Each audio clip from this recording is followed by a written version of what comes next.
예, 마님.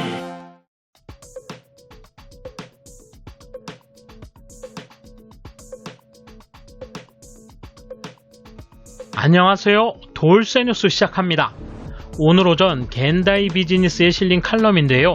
제목은 스가 총리의 코로나 감염 대책, 최근 있을 수 없는 3가지 실수를 범했다입니다. 극우 잡지의 하나인 겐다이 비즈니스가 연일 자국 정부를 공격하는 칼럼을 올리고 있군요. 이번에는 스가가 범한 결정적 실수 3가지를 분석했는데요. 요약된 칼럼 내용과 야후 반응 차례로 보겠습니다. 통 끄신 구독, 좋아요. 매년 10일, 12월에는 여러 신문 잡지로부터 내년의 경제 전망을 묻고 싶다라는 의뢰가 옵니다만 작년엔 모두 거절했습니다. 왜냐하면 이후의 코로나 정세가 어떻게 될지 예측할 수 없어 전망이 불가능했기 때문입니다. 아마도 올해 1월에서 5월의 경제 손실은 GDP 기준 5조 엔에 이를 것으로 보입니다. 마스크와 손 씻는 습관이 있는 일본에서 왜 이런 꼴이 된 것일까요?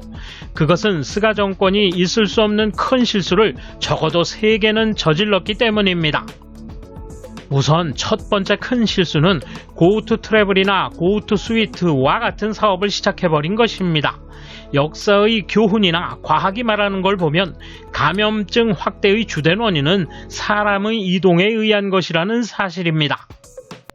감염이 종식되지 않았음에도 불구하고 정부가 역사나 과학을 무시하고 일부러 세금을 써서 1년의 고우투 사업으로 사람의 움직임을 늘리려 한 것은 감염 확대를 지지한 것과 같은 행위입니다.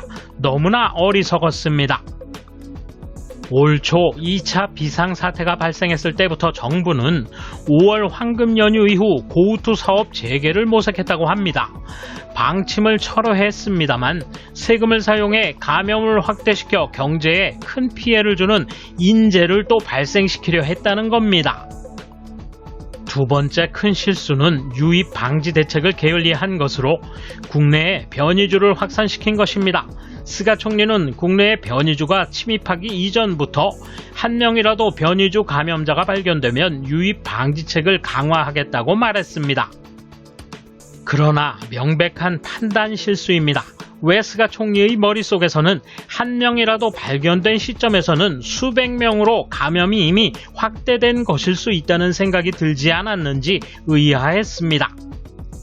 이 치명적인 판단 실수는 백신 접종의 효과를 격감시킬 수 있는 위험을 안고 있습니다.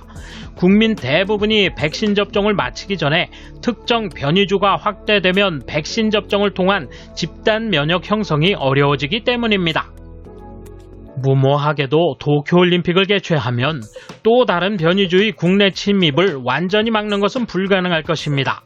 그 결과 일본에서도 감염력과 독성이 강한 변이주가 주류가 되어 제5파나 제6파에 휩쓸릴 위험성이 높아지고 있습니다. 세 번째 실수는 지금까지 정부가 잘못된 감염 대책을 추진해왔다는 것입니다. 당초부터 음식점만을 향한 규제는 별로 효과가 없다고 보입니다. 음식점을 향해 오후 8시까지 단축 영업을 강요한 것을 봅시다. 그렇게 해도 시간을 당겨오는 손님이 증가함으로써 오히려 조밀한 상태를 만들어낸 케이스가 대도시권을 중심으로 확산됐습니다. 게다가 젊은 사람들이 어쩔 수 없이 길거리나 공원에 모여 마시는 행위가 벌어졌습니다.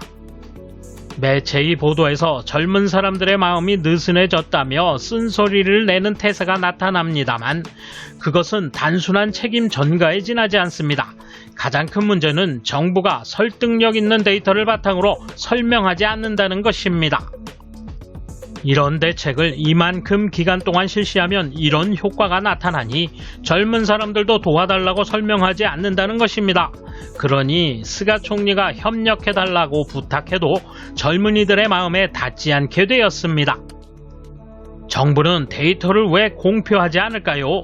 그것은 정부가 데이터를 모두 밝히면 지금까지의 잘못된 감염 대책이 발각돼 버리기 때문입니다. 시간 단축 영업을 요청하는 대신에 기본적으로 한 명 손님만 대화 금지를 조건으로 최대 2명까지라는 제한이 감염 대책으로서 큰 효과를 발휘한다고 생각합니다. 정부는 스스로 퍼뜨린 감염대책 기준의 오류를 바로잡아야 합니다. 지금까지의 잘못을 인정하지 못하고 근거 없이 수습하겠다는 정신론에 국민은 질려 있습니다. 정부는 지난 1년간 도대체 무엇을 해왔을까요? 그동안 국내외 실패 사례를 연구하고 분석한 후 효과적인 대책을 생각할 시간은 충분히 있었을 것입니다. 그런데 정부의 대응을 보고 있으면 그러한 당연한 일을 전혀 하지 못하고 임기응변을 계속하고 있습니다. 스가 총리의 간판 정책 중 하나로 디지털청의 창설이라는 것이 있습니다. 그러나 정부의 지금까지의 반역사, 반과학, 반데이터식 감염 대책은 정치 디지털화와 정반대의 방향으로 움직이고 있는 것처럼 보입니다. 관광 이권이나 올림픽 이권에 매달린 나머지 감염 대책이 뒷북을 치는 모습을 보면 디지털청 창설 등은 나쁜 농담으로밖에 보이지 않습니다. 국민 대부분이 정부의 대책으로는 감염자는 줄어들지 않는다라고 생각해왔고 실제로 그렇게 됐습니다. 국민이 현실을 더 잘 파악하고 있다는 점에서도 정부의 위기관리 능력 부족과 비효율적인 대책이 더욱 부각된 한 해가 되었습니다. 참으로 유감스러운 일입니다. 이에 대한 일본 누리꾼 반응 보실까요? 무슨 일이 일어나고 나서야 움직인다. 일이 있은 후 차분히 경과를 관찰하고 대화의 장을 갖기 위한 대화를 한다. 이런 속도감으로 미지의 바이러스를 당해낼 수 있을 리 없다. 올림픽 강행하고 시작해버리면 메달로 감동, 잘돼서 선거로 향하고 결과 자민당 압승하여 무사할 거라는 생각이겠지만 그렇게 잘 될까? 자숙이라는 것은 말하자면 국민 스스로 돈을 들여서 참고 있는 것과 같다. 이제 변화의 속도를 따라가지 못하는 늙은 정치인들은 보고 싶지 않다. 음식점 영업시간 제한이나 음주 제한은 이해할 수 있다 해도 실질적 협조를 받기까지 신뢰가 서지 않는다. 의원이 자숙을 어기고 있으니 무리도 아니다. 돈은 못 주지만 휴업해. 자숙하라. 곤란하면 빚은 내주마. 마지막엔 생활보호 대상자라 하니 민간이나 국민이 협력할 수 있겠는가라는 이야기다. 야쿠자보다 질이 나쁘다. 과학적 수법이라면서 정서에 호소하려고 하거나 낙관적으로 사람의 이동과 접촉을 촉진하는 정책을 쓴 것은 실수였습니다. 경제를 우선하기 위해 편리한 증거만 주장한 것도 실패였습니다. 이 상황에서 의료인 500명을 뽑아서라도 올림픽을 개최하는 것도 실수라고 생각합니다. 첫 번째 실수는 스가를 총리로 만든 것. 역대 최악의 총리가 될 것 같고 애초에 총리감이 아니었다. 일이 나빠지고 나서야 행동에 나선다. 미리 예측할 힘이 없다. 무엇보다 올림픽에 대해서 노라고 말할 수 없는 것이 가장 큰 문제다. 돌쇠 한마디. 누가 잘못했다기보다 사회 전체의 시스템 오류가 문제죠. 한 사람에게 뒤집어 씌우기에는 너무나 빤히 보이는 총체적 난국입니다. 감사합니다. 돌쇠 물러갑니다. 이번 소식은 여기까지입니다.